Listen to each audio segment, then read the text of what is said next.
Uh, what I want to talk about in this video is the notation we use to talk about derivatives. Up to this point in videos, I've been using the expression f prime to talk about the derivative of f.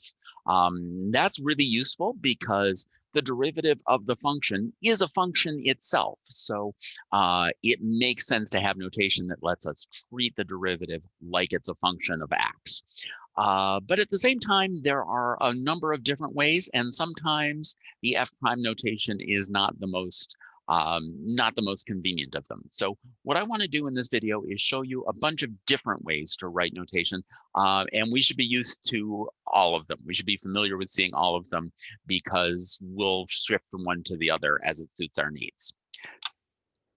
So here is kind of the beginning of the catalog of derivatives we know about. We've got the power rule that when f of x is equal to the x to the n power for some value of n, then the derivative of f is n times x to the n minus 1 power. We know that when f of x is sine of x, we know that f prime of x is cosine of x. And same thing, the derivative of cosine is negative sine. So let's take a look at two different ways that we can write that. The first is instead of talking about f of x equals something, we could talk about the graph itself. So the graph will be x to the n power.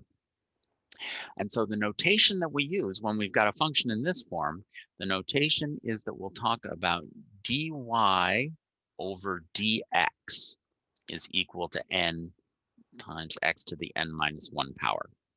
And this should remind you a little bit, I hope, of the notation when we talk about delta y over delta x as being the slope of a function. Okay, so this is the same concept that we're talking about the slope, except that this d notation is a little bit different than the delta notation. So dy just means a really, really, really tiny bump in x and y.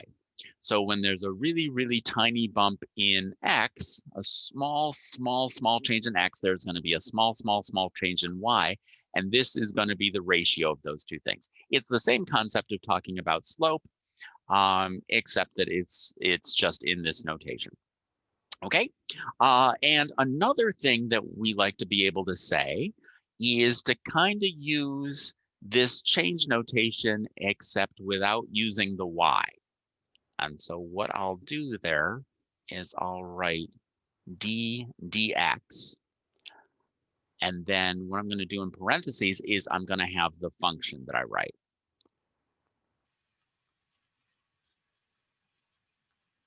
So the way you read this is that you say the derivative in terms of x to the nth power is equal to nx to the n minus 1.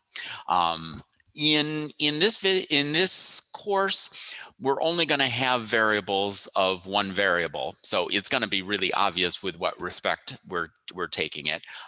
It will always be with respect to x, unless we're doing a science function, and then it might be with respect to time. So it might be d dt of t squared or something like that.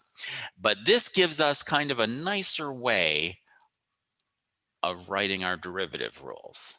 So the derivative with respect to x of sine x is cosine x, and the derivative with respect to x of cosine x is equal to negative sine x.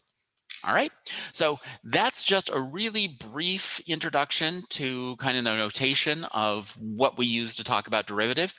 I'm doing that because we're talking more and more about functions, and as you look at reference sheets, you'll see that they use this ddx notation quite a bit.